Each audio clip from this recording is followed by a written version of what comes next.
the adult industry. Yeah, that's normal. Yeah, and then like you're like, oh, tax season.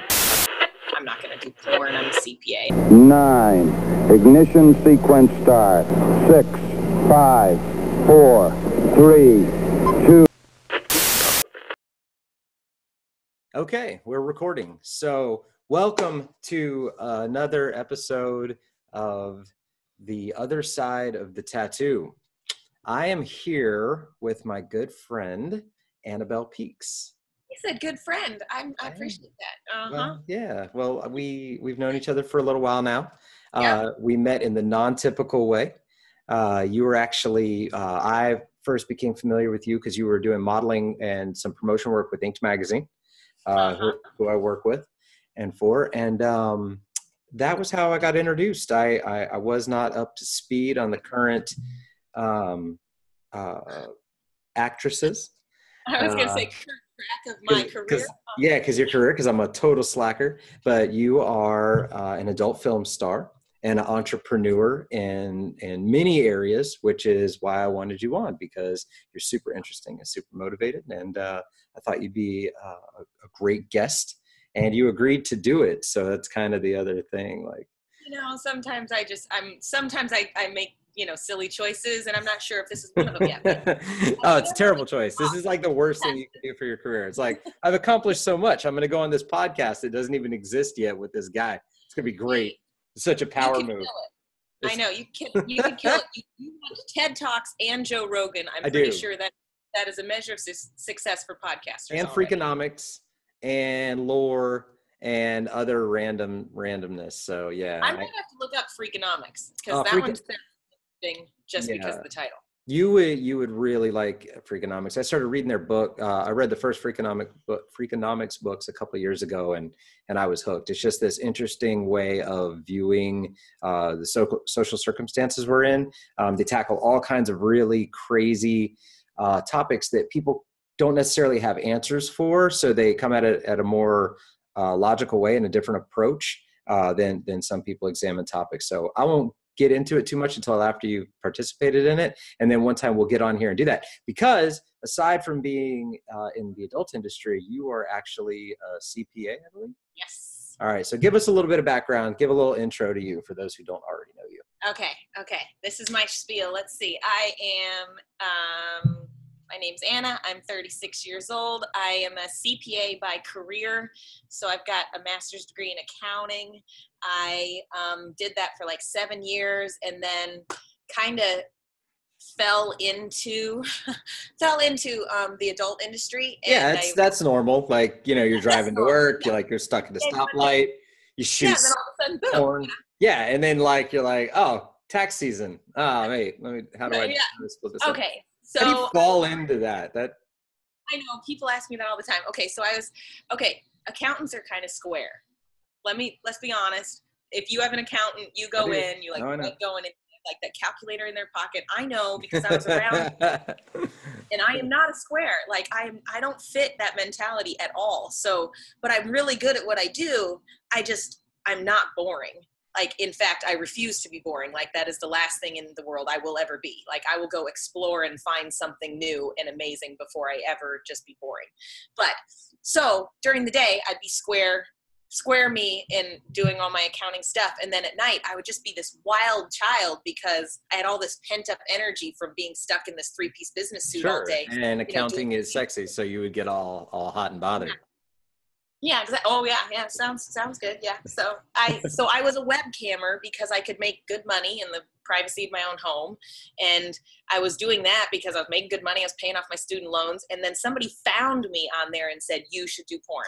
And I was like, I'm not going to do porn. I'm a CPA. And they're like, no, you should do porn. And so I'm a businesswoman. I made a business decision. I said, this is how much I make in my CPA job. This is my potential, for income in this new area, and how long can I do it? Oh my God, that sounds like a shit ton of fun. Oh, sorry. Can we swear on this? Because I should totally be. Fuck no. No cussing. You can't talk about porn and then also cuss. It has to be. Okay. Exactly. So That's what got me into it. It was really like I can have an incredible amount of fun, just really enjoy something wild, crazy, and free. And I still have my CPA license. So when I get old and ugly, that's what I always say. When I get old and ugly, I'll just go out of this industry and go right back into ugly. You'll get old, but probably not ugly. Well, I hope I don't get ugly, but eventually I will get ugly. There's a market for that. There's a market for that. It's a market for everything. Called MILF and then GILF, I believe. And I was like, please, I want to be out before I'm ever. So you did it as business. You had a goal. You went at it. Yada, yada, yada. Like that was it. You were just like at it. And I swear the reason why is because I have a business mind. Because anybody who gets in the industry, there's so many girls. Like the supply of girls is enormous. So why me? Like, why was I so special? I mean, I've got a unique look, so I totally get that. And I'm good at what I do, so I totally get that. But if you're not saying that knowing how to market myself and be a businesswoman wasn't a huge player in getting me to where I was in 2.5 years, that's it. I mean, that really is. When did you enter? So January of 2015. So it's been almost 3 years. Yeah, almost 3 years. That's it? Yeah. Holy shit. I did not realize I feel like I thought I was just going to kind of piddle my way in for a little while and then kind of go back out. And instead I went like, I don't know. Amazing. No, you have a ton of content out and that's crazy. I did not realize it had been that short a period of time. That's awesome. Well, congrats, because you just went to the Exotica Expo and I saw you there this year in New Jersey. And you won. I know you were in and then out. I know, I was in and out. I had to go. We were down in Atlantic City doing an expo as well, and I couldn't be there. But I like the crew there. The Exotica crew is awesome. We love those guys. We've done some production work with them. We did some installations there. So great group of people. I just couldn't make it that time. But what did you win? I won 5 awards. Let's hear it. Okay, let's see. Oh boy, put me on the spot. I won Scene of the Year. Scene of the Year. What was the Scene of the Year? Come on. Scene of the Year was called Squirt or Die. It was with Small Hands. The big tattoo, other tattooed guy, huge tattoos in the industry. And it was just a big squirt scene. And I destroyed the couch in their house. But brought to you by Scotch Guard. That's right. But it was a super fun scene. It was an amazing fun. At the end, you literally just have to high five and say, did we just freaking do that? I mean, it won an award. Yeah, it won an award. There you go. And I won Group Scene of the Year. So Group Scene of the Year was it was I gotta remember the name of it. I wore horns and I was like a devil. And so it was me and 2 other girls and a guy in a sex scene where we were in hell. And why can't I remember? In a minute I'll remember, and then I'll tell you the name of the movie. And it was done by Burning Angel. And then let's see, I won. We love Joanne. She's awesome. She is freaking awesome. Let's see. I won Website of the Year with AnnabellePeaks.XXX, which it's won 3 awards now. So that's the website I designed and created and I produce all my content for. And so I'm pretty, for me, that's a really great award. Yeah, it's amazing. I'm proud to have won awards for something. Right, and how many sites are there? It's ridiculous. In a competition like that, it's ridiculous. Exactly. Let's see. Number 4 was Best Boobs. And what's my 5th one? Oh my God, you forgot the 5th award. Oh, don't. Most forgetful adult star. It's so many that I'm most forgetful star. You can't do my taxes now. You can't forget shit and do my taxes. Hey, you know what? Doing that is not about remembering stuff. It's about out and organized and everything like that. You put me on the spot now. I did. Yeah. It'll come back to you. So when starting this, I let you know, look, I'm not just going to ask the standard bullshit. Hey, what's your favorite position? Or, oh my God, blah, blah. You have to dive into it a little bit, but I have other questions for you regarding it. My question for you is, you said, don't ask the 5 common questions. So I want to know what the 5 common questions are, because this will help other interviewers in the future and not ask these damn questions. Okay, well, you already asked one of them, so. Which was what? What did you win? How to get into the business. No, you got to ask that one. Okay, so there has to be that default one, right? That's like saying your name. How'd you get into the business? Really? Is basics. Yeah, because, people want to know stuff. They got to know basics. So tell me the other 4 that I don't get into. The favorite position's always one. And I knew that. I said I'm not going to ask you that. Yep. And then your favorite performer is always one. Oh, I don't care about that. Yeah, and then what do you still want to do in the industry, and when are you going to do whatever the next thing on the list is, like butt sex, double penetration, triple anal? Oh yeah, that sounds like industry stuff. That sounds like somebody from the business. It's always the same question. And then they'll throw in, odd ones here or there, but right. Well, I imagine that's like industry stuff. I'm not knocking those questions because I get it. Like if it's a video for that fan base wants to know, especially just 2.5 years in. I mean, hell, like the potential. Answer: I will never do triple anal. Never triple anal. You got to have a limit. I mean, there's has to be like, it's a family friendly show. So like you have to like draw the line somewhere. Like triple anal is just over the line. Yeah, exactly. Double anal is one thing, but triple is just, man, too much. The physicality of that just seems like complicated to me. I know right now it's like one of those fucking wooden puzzles that like the 3 pieces all connect into one and it makes a square somehow that I can't figure out. It just seems I can't figure it out either, so we're gonna just save it to so we're just not gonna do it. All right, so some of the stuff that I had wanted to bring up with you. One, are you cool with me talking about the story I tell other girls about how to hustle and I refer to you? Oh yeah. Like breakfasts and stuff, like all of that, like when I'm talking to girls, because for those of y'all that are not aware, Annabelle is also a member of the ismygirl.com, just like it sounds, ismygirl.com, and your page on there is Annabelle Peaks XX. So at ismygirl.com, .ismygirl.com. So is it dot or at? What am I? It's .ismygirl. Yeah, I should know that, seeing how I manage the site. But she's a member of that and has an account there. You can go view her, you can follow her there, interact with her on a personal level, see her day-to-day stuff, not just the content that's Google search, So, which I do recommend you Google search Annabelle Peaks because it's worth it. It's worth it. So stuff on there and stuff. So when I'm talking to these girls, because I've worked with models in different capacity for a long time, right? And I'm all for adult. I have no qualms against it. I have no hesitations, nothing like that. I'm not squeamish. I'm not like insecure. So I'm like, yeah, adult is great. So, well, I guess we're all insecure at some level, but I don't let it project onto my fans. Even my girlfriend is on ismygirl.com. But when I'm talking to them, I like to reference you. Because I feel if you're going to get involved in a business, you're either going to get like ran by that business or you're going to run yourself in that business, right? And with the social media being the way it is and the opportunities that we all have as individual entrepreneurs now, you can tackle this. I mean, you can kill it. It's not like back in the day when like, an adult, you were kind of under an umbrella of a brand. Right, under a production company, and you're kind of owned, and like they handle everything, they market you, they distribute you, they do everything. Right now, like everybody can be independent in a lot of areas, like you are. So you're widely versatile. You do everything from camming to adult to selling product, your own merch line, which I participated in at a small level and introduced you to some people for that. Hopefully, you like the products more than what you were previously getting, and it shows the opportunities you have. And then one of the things I always tell a girl coming into it that has questions for me about how to maximize potential is I'm like, Annabelle is like the example of how you can attack every different angle you want, including, and the most impressive to me, that when you're traveling and you go to an event, so if she comes to your city, guys, this is a thing, or ladies, this is a thing you can do. She will actually provide you the opportunity to join her for breakfast.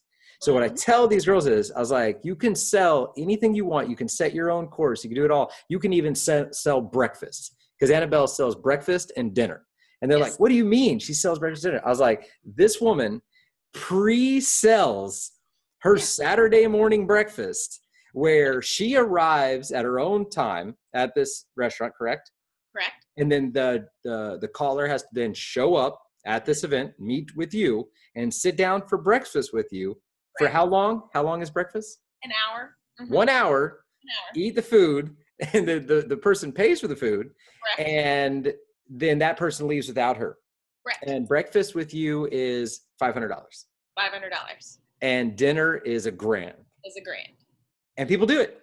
And people do it all the time. And that's amazing. Regularly. And that's amazing. And it's not just amazing because like people do it. It's amazing that you thought to have that insight to do it, because it makes total sense. Like if it's somebody you follow and somebody you're into and somebody you admire or watch or want to know, blah, blah, blah. I mean, that's not really that big of a deal. I've spent $500 on a date before, just because dates are expensive and can be, depending on what you do.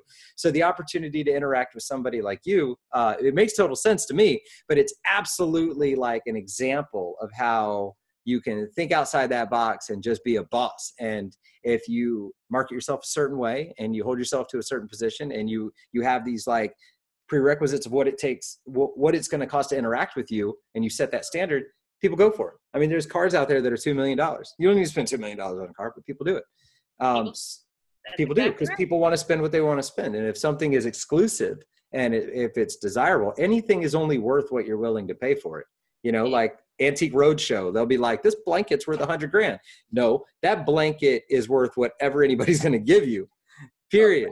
So it's like, it's impressive to me the way you've set your game, because you really, and I'm learning now just today that it's only been that amount of time, and that's massive.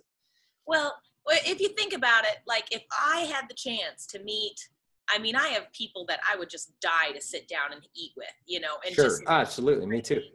And ask all the million questions that you have. And absolutely. If you think about it, if you're going to go somewhere and see that person live, like let's say it's a movie star or somebody on stage, like a band member or something like that, they need to be doing that. Like, because if I had the chance to sit down with freaking Matthew McConaughey and have breakfast with him, I would just ask him. I would just sit there and stare at him, honestly. I would just listen to him talk. Yeah, exactly. You're the best. All right. Fangirl. I would be the fangirl. Oh my God. Absolutely. No, it's really clever. Yeah, but so I was like, people are like that. And if you meet me at an Exotica or when you're feature dancing and stuff like that, you get like 3 minutes of my time. You just do. Because there's too many people around. There's not, you know. So and you've paid to go there. You've paid to get in. You've paid to do the whole shit. Yeah. Exactly. And so, I mean, it's super common. People ask, well, what do I get with that? And I'm like, nothing. Yeah. Breakfast. Like, I don't know. Orange juice. You want eggs? You can whatever. You get whatever you want. You can get it crispy. You can get it raw. Exactly. But you're not gonna drive me anywhere. You're not gonna drive me back. It's all public, you know, so that I feel safe, and that way I don't mind meeting a total stranger. And I know that the girls have asked that question. They've been like, yeah, but what about? And I'm like, no, she sets the standard. She goes there ahead of time. And I make sure they know before they ever pay for the date, you know, like, hey, don't be thinking that you're gonna be getting something afterwards, that it is something, because it's not my intent. My intent is you want to get to know me. Right. You have all these questions, or you know what, you just want some time to hang out with somebody that you think is a pretty cool chick. Absolutely. That's what it's for. And 100%. I get it all the time. It's amazing. That's great.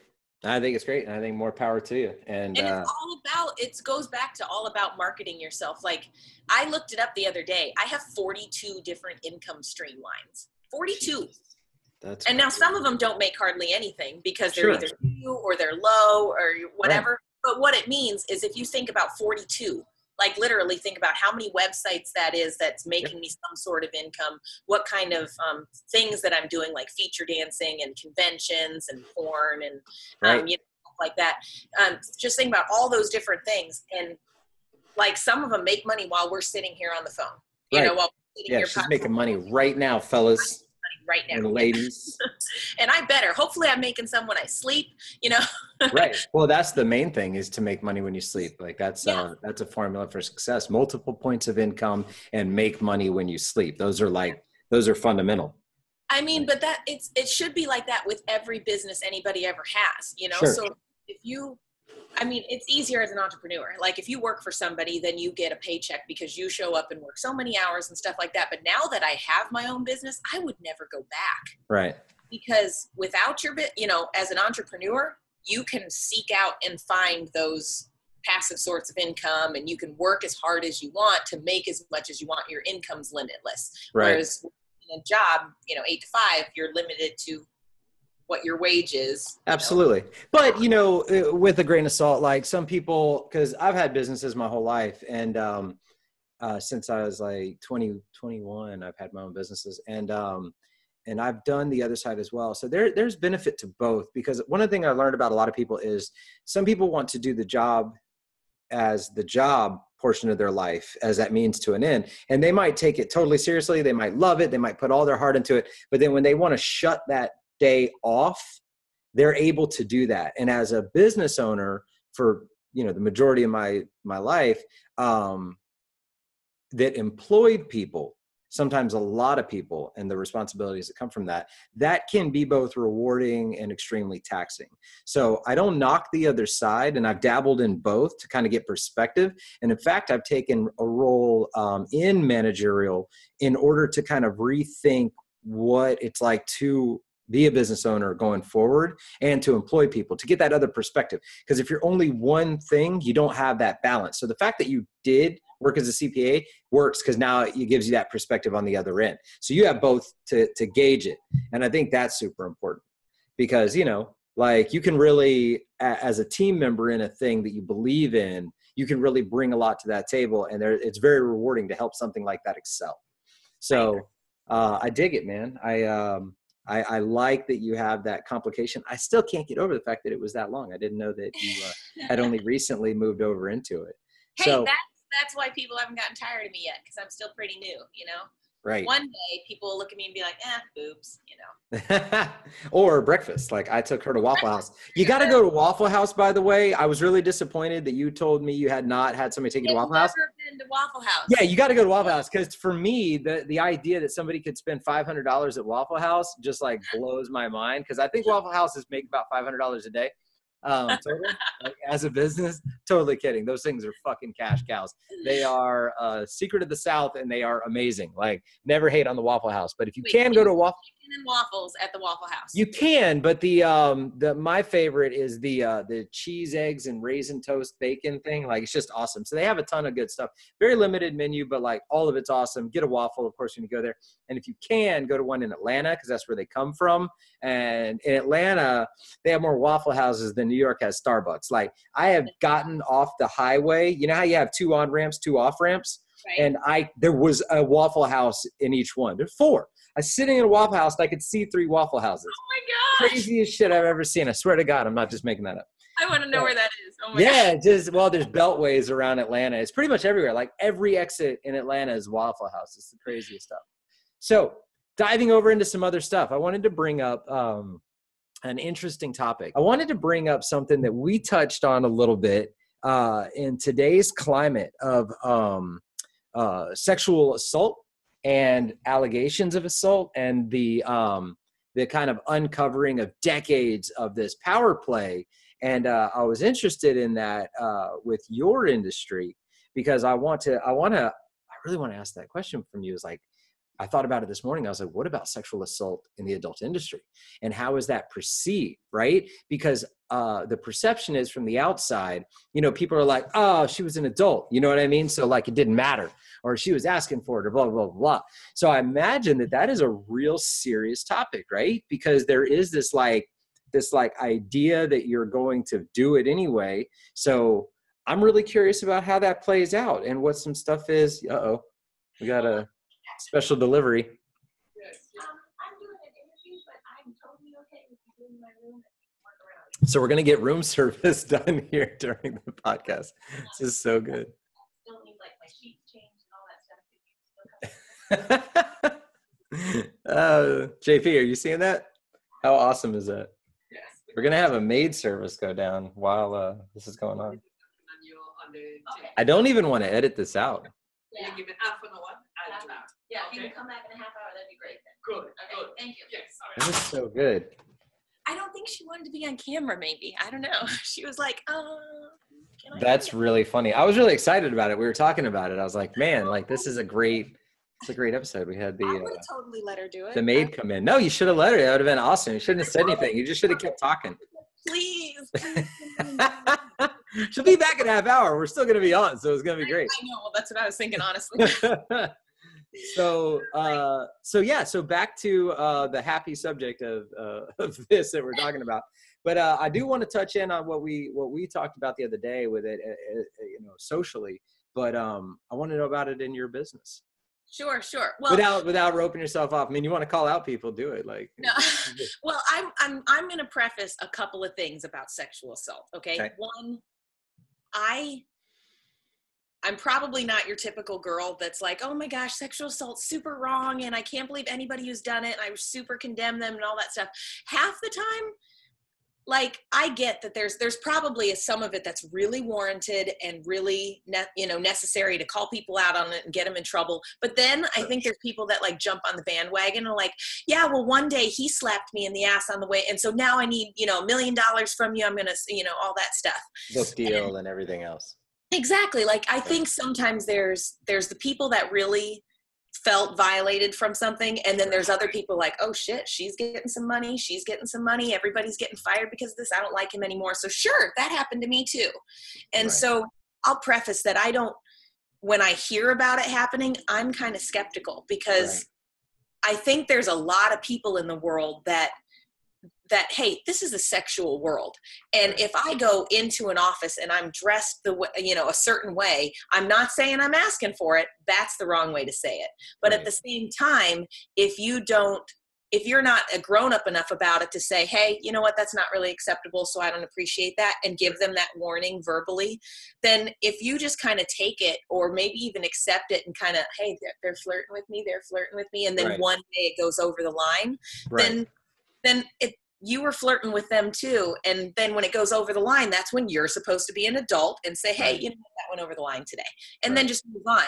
But sometimes that doesn't happen because people aren't great communicators. Sure. And I totally get that. So then they put themselves in a bad position. They were kind of flirty because they liked it. And then all of a sudden it crosses the line one day. When it crosses the line, they don't have either the guts or the adultness to be able to have the conversation that, hey, this crossed the line. So then it turns into something else. I do think it happens in the adult industry, but I think it happens in every industry. So I honestly don't believe it's more prevalent. I just think girls in the adult industry are less likely to have the communication skills and the grown up, like they're not grown up and adult enough to say, hey, I don't appreciate that. Right. Because these are my limits. These are my boundaries, et cetera. Exactly. I know a lot of girls in the industry that they don't know their limits. Right. They don't know what they're comfortable with. They don't know what they're okay with doing. So they might be like, I don't really want to have butt sex yet, but hey, they're going to pay me more, and okay, why not? Sure, they're already in the moment, right? Yeah. So then they start doing that, and then they're like, well, how about you put two of them in me, double. Right. And so then they're like, well, I don't know about that either, but they're going to pay me more money. So, and that's how it happens. Or sometimes it's a girl who's like, I don't really want to be slapped. I don't want to be, a certain way. I don't want to be tied up. But then somebody's like, well, how about we just do it this way? Or they let you do it once, and then they're like, well, I did it once, so I guess I'll do it again. Right. That's how girls get into trouble. Sure. Like a grown woman. Right. So somebody comes in and is like, hey, I want this to be a really aggressive one, so you tell me what I can do. I'm like, well, you're not going to slap me in the face. You're not going to spit on me. You're not going to do anything that sounds degrading.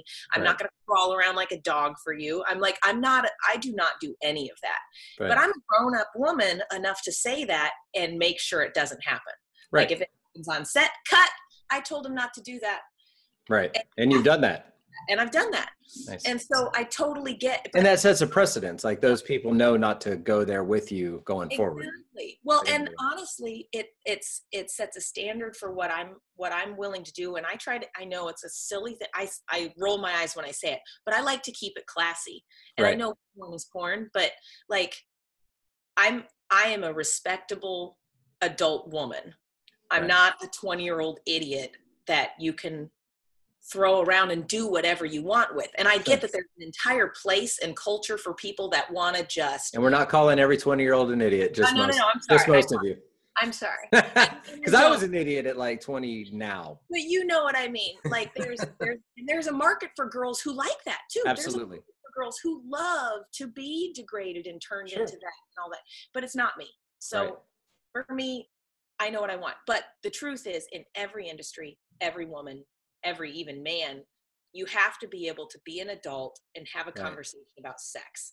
And is it so weird that you can love sex and love even watching porn, but then you're going to condemn, you know, those who do porn. Oh yeah. Who are, you know, kind of sexually promiscuous and stuff like that. Absolutely. In the industry. And just the whole sex topic seems to be shunned almost. Oh, we talked about that the other day too, like the blinding hypocrisy in the idea that sex is important. I mean, counselors use it. We brought up that even some, like, you know, Christian counselors will say, hey, these certain types of pornography are okay. There's actually been, like, you know, pseudo-safe, like, morally okay sex videos, to, like, whether it was instructional or whether it was explorative or whatever. But even outside of religious, like, it's just considered like a healthy thing, right? People have had that attitude towards pornography for a long time now. I remember Dr. Ruth, when I was a kid, like, she would openly talk about sex and say that, you know, it was all fine to do all of that. And at the same token, the same people that I know absolutely watch porn every chance they get, are the first ones to turn around to an adult star or stripper and call her a whore and be like, whatever. And I'm like, you're like the special kind of asshole. You can't enjoy a thing and then bastardize those who do it because of your own insecurities or your own squeamishness. I talk about, you know, personal and American squeamishness a lot. And, like, then bastardize those people who provide that for you. Like, it's not a thing for you to shit on, but it's somehow acceptable in a lot of circles to do both of those things, to want to appreciate it and then shit on it, to like Marilyn Monroe and then call the current model whatever, to like appreciate classic art that was mostly nudes, like sculptures and paintings of nudes, even in the Vatican where I've been and seen them, and then to turn around and to shit on a current model or performer. And it's ridiculous. Like, it makes no sense. Like, and that does nothing but reflect the personal insecurity and uncertainty of the people that do it. Like, it's just like the whole homophobic thing, the cliche that, if, you know, homophobia typically derives from, you know, inability to process any urges or thoughts or tendencies you may have had as a human, and then you project that over onto violence and homophobic tendencies. Same thing with adult. It's like, you know, your own insecure. What I see with a lot of people, with some women, is that they will project their insecurities onto the adult star who maybe appears more confident, more sexual, that they're concerned that the guy or woman that they're with might find that person more attractive than them.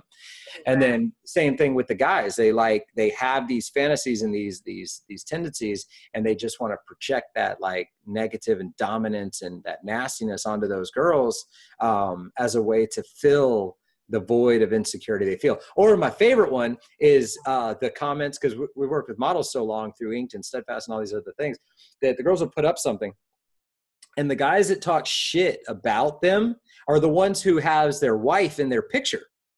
And I get it, dude. You're trying to make sure that your wife is got the impression that you don't like the girl that you're following and watching and that you're looking at. So your way to cover your ass is to be like, oh, that girl's gross and she's a fucking whore. You're the one looking at her. Like, just it's obvious. You're not fooling anybody. So ladies, any guy that you're with that posts negative shit about women, just so you know, he's watching more porn. Yeah, he's watching more porn than any of them. Like, your dude is cheating. He is watching porn. He is thinking about women all the fucking time. Because if he wasn't, he wouldn't have the time to think or look or talk to them. He would just be focused on you, or you would be in a successful relationship where you explored pornography together, or whatever your choices were.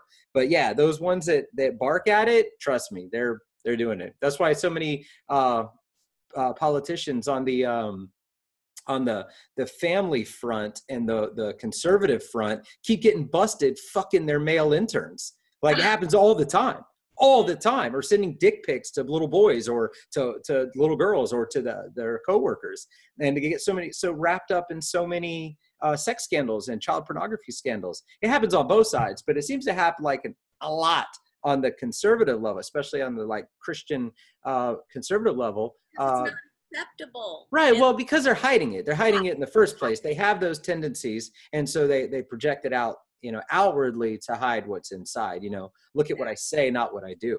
So you don't feel that there's like any more or less in sexual assaults or misconduct in the adult industry. It's just that, one, it's a it's an environment that is a little more accepting of the action. Obviously, you're not going to get as much, not as many girls are going to call out somebody for smacking them on the butt if it's part of the open sexual environment. But that the problem that may happen with some of those models, male or female, is they just don't understand their boundaries, and they don't understand that, like, you don't have the actress or actor you're participating in with isn't the same as the producer or the photographer or a backer, a financial backer. And they just need to be able to identify that and set those standards. Exactly. But I think that the same about anything else. If I was back in a business world and like people have a business world view of sexual harassment, but where is that line drawn? And there's all this gray area of what if you post a cute little funny cartoon and it's got something sexual in it? Well, is that harassment to somebody? Right. No. Come on, grow the fuck up. Right. And have tolerance and just be like, that's funny because it's funny. Right. You know, but at the same time, you know, you can't say that in today's age. You almost have to be the most boring office in the world to never ever have any sort of, you know, discrimination, sexual assault, sexual harassment, all that, anything ever come out, because you're going to have to start limiting, oh, you can't dress up for Halloween because what happens if somebody, you know, wears an inappropriate Halloween outfit and then they're going to get sexual harassment case, or you have to have that discussion with them. Yep. What happens if you post a funny and it happens to say something about, you know, a person in society or something like that? Like you might as well just say good morning, good afternoon, goodbye. Right. Because the world is all about people, and people have topics and people have thoughts, and some of the thoughts are just freaking funny, and they're just freaking sexy, or they're just fun. Sure. And you'll have to remove all of that out of everything in life in order to save yourself from a case of somebody being, you know, saying, oh, well, he looked at me and I felt, you know, like he was staring at my boobs. Right. You know? Now, to counter that, to be completely clear on our positions, or at least my position, while that is all very true, the other side of it, the absolute power play of sexual domination and of manipulation and inappropriateness is being exposed, and in a good way. Like the Weinsteins and the Trumps and the people like that who've been using this their whole career as a way to sexually assault and use their power and their privilege and their money and their threats and everything as a way to take what they want from people.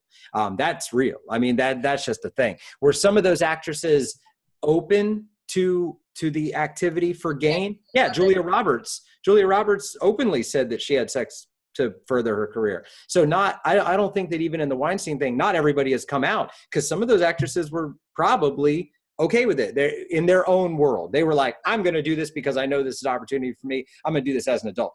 But on the other side of that, anybody who ever uses that position and that power and that dominance, and that they know that the person wasn't actually attracted to them, they manipulated the position to either grab, grope, rape, or manipulate that person into a feeling of needing to do it to further their career. That is no excuse. That's out, man. If you're that person, fuck you. Like, that's sexual assault. That's rape. And it doesn't have to be, it doesn't have to just be like coming out of an alley and hitting somebody with a club. It can be like, oh, you know, I could really give you that opportunity, man. There's so many girls in line right now. And man, it's just really, I don't know. I'm kind of thinking of this other one. I don't know, you know, if there was a way, you know, maybe if there was, I had a motivation or something, like, you know, once you go into that and you're leaning on that shit, you're scum. Like, that has to be exposed. And I don't have any problem with that coming out, because it changes the dialogue, right? It changes like what's acceptable. Like, we don't chase and hunt down. I brought this up in one the other day. Salem, you know, in Salem, they're not hunting witches anymore, because it got to a point where people are like, you know what? We can't do this anymore. This is bullshit. It shouldn't be a part of our formula and our society to say that it's okay to drown these women to see if they're witches because they'll float. Not one has floated yet, so maybe we should rethink this. You know, there comes a point where you have to cut that shit off.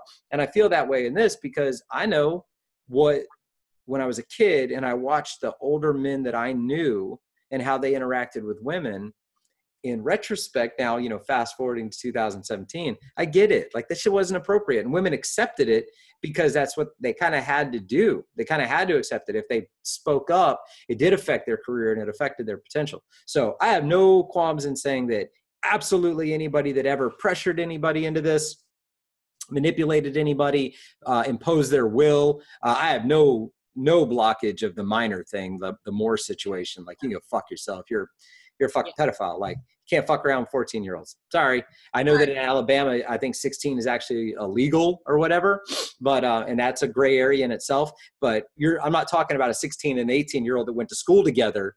You're talking about a 34-year-old professional with a fucking, 14, 15, 16-year-old. It's just, you are what you are. I mean, that's the thing.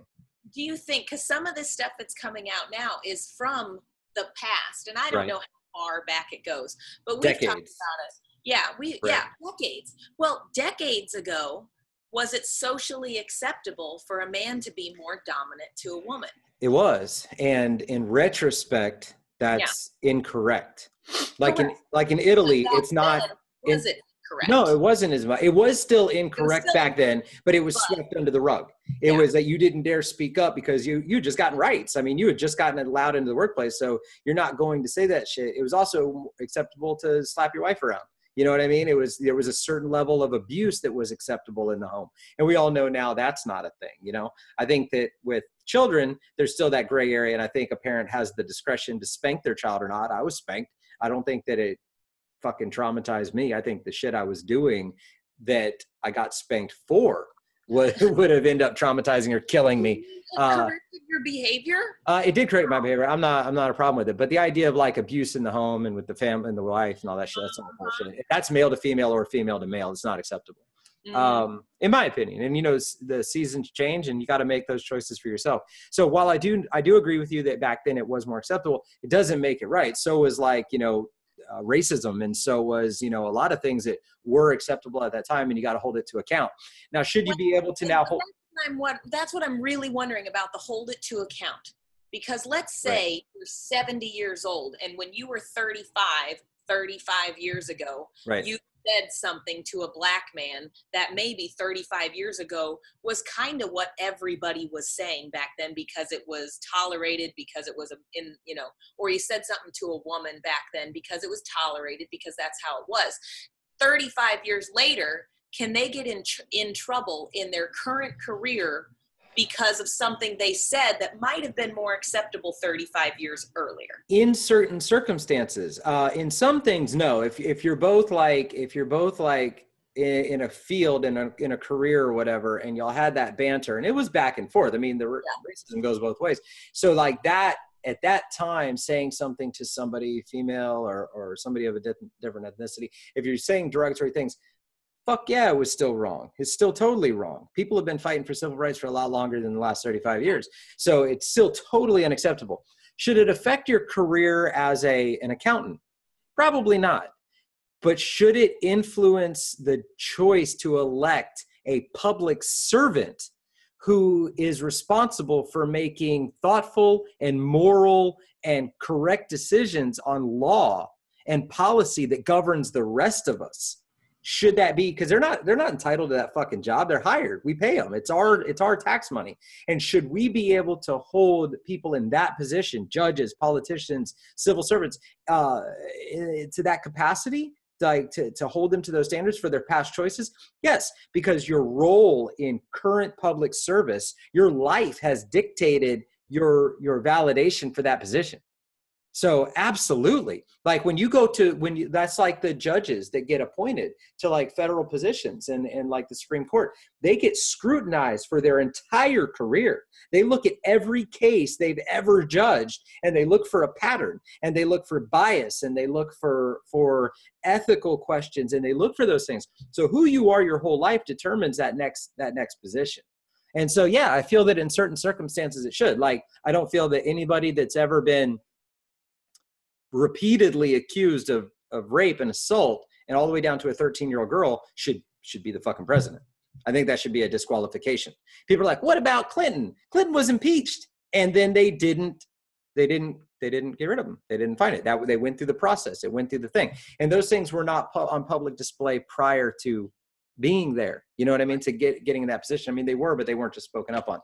People bring up also the timing of like Moore, and they're like, oh, it's kind of coincidental that it happened right before the election. And I agree with that. That seems coincidental, except when Weinstein, the situation came out, then all these women and men are coming out and speaking up on it. They're finding their voice. So, yeah, it's all a case by case thing. Sometimes, yeah, it's important. Sometimes it's not. Sometimes, the punishment should just be like, hey, you were an asshole, and like, own it. You know what I mean? And like, you own it.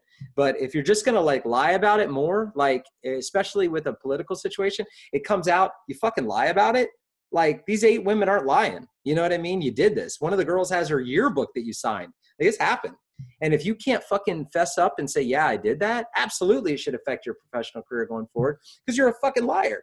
And I agree with that too. You can't own it. And if you can't own it, you can't make decisions to run this country and to make policies that run our, to dictate our laws and dictate our ethics, because you're just a piece of shit. I think what we're talking about is character. Absolutely. Like, because you're right. It's like, what I'm thinking is, if I one time cracked a joke about something and somebody remembers it, and let's say 10 years from now, I try to go for public office, which I will never go for because people will judge me as being an adult performer for the rest of my life, which sucks, because I'm a smart woman and I'm an educated woman and I have drive and passion and all of these things. But because of my 2.5 years of choices so far, and however long I decide to do this, I will forever be branded as somebody who is a whore or had daddy issues, or I think less though, man. A transgender woman just got elected to office, and gay officials are being elected to governorships. So I just have to move to California before I try. No, I think that you just have to keep reinforcing the positive and changing the stereotype, changing the narrative. So I think that's what you work for. And as long as you keep doing that, I think it changes. I don't think a porn star is looked at today like they were looked at 15, 20 years ago. I sure hope not. That's one of the reasons why I do my YouTube vlog, is like, I am not the stereotypical porn star. Shout out your YouTube. Yep. My YouTube it's like youtube.com/AnnabellePeaksXX. Like, it's easy. Everything's Annabelle Peaks XX these days. There you go. But yeah, like in podcasts, that's why I want to talk to people, because I'm not the ditzy, I'm going to go party on the evening, I'm going to, spend all my money on Louboutin. Hey, you're going to get paid $500 for breakfast. Yeah.